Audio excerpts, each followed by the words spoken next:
Psalam drugi. Zašto se bune narodi i plemena pomišljaju zaludne stvari? Ustaju carevi zemaljski i knezovi se skupljaju na Gospoda i na pomazanika njegova. Raskinimo sveze njihove, izbacimo sa sebe jaram njihov.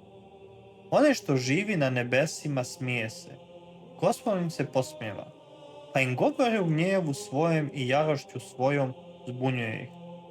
Ja sam postavljeno njega za cara na Sionu, svetoj gori njegovoj. Kazat ću naredbu Gospodnju, on reče meni. Ti si sin moj, ja te sad rodih.